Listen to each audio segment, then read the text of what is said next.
And we're back to finish up 14-1, where we're taking a look at gas pressure, and the title of this section being Properties of Gases, but basically we're looking at and trying to introduce you to the idea of pressure. In the last podcast, we took a look at how we measure pressure. First of all, that pressure is caused by the collision of particles on whatever surface that is colliding with. It could be inside of a container, it could be just on the surface of the earth, whatever. We measure pressure with a barometer, and it has this funny units of millimeters of mercury because the original barometers simply measured how high of a mercury column could the atmosphere pressing down on the pool of mercury force the mercury into the tube. And so we have the strange unit of millimeters of mercury, but we also use pressures of atmosphere, kilopascals, and here in the United States we also use PSI, but we will not be using that in class.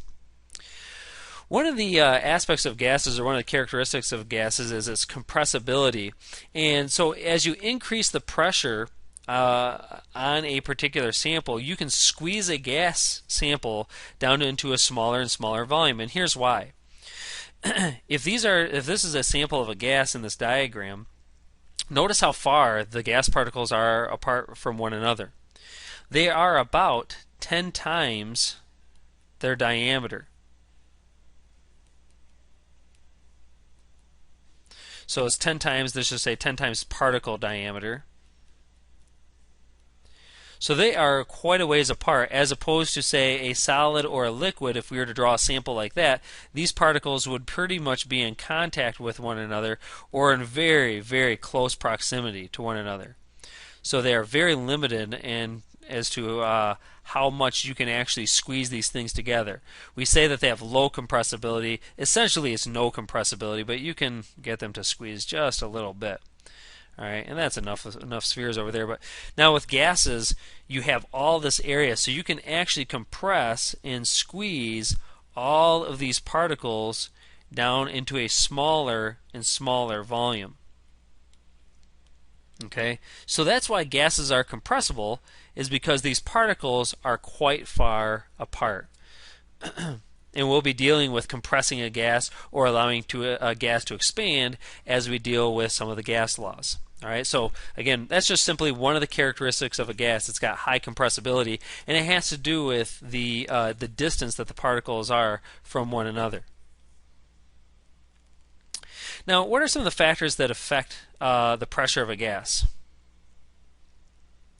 Well, first of all, simply the amount of a gas will affect the pressure. Now remember, the pressure is caused by the collision of particles. So in this first diagram here, as you go and look from left to right, you have this bike pump that's pumping more and more particles into this container.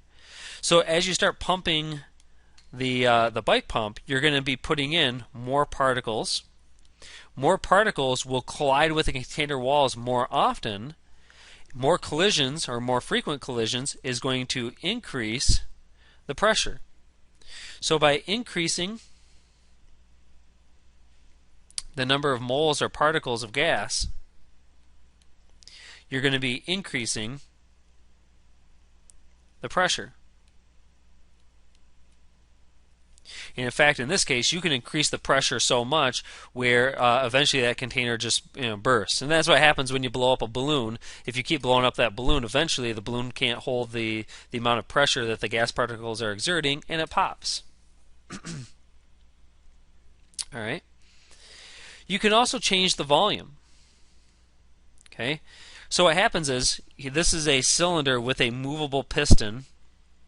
In this movable piston, notice when it has high volume, you have certain amounts of pressure, but as you compress the gas, and we just got done talking about compressibility, now the particles are closer to the container wall and they collide with the container wall more often. In this one on the left, after this particle bounces off of this container wall, it has to travel all the way down here before it gets to the other container wall to collide with.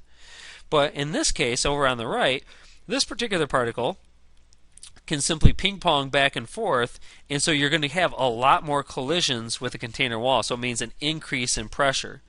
So in this case, as you go from left to right, a decrease in volume will actually increase the pressure due to more particle collisions.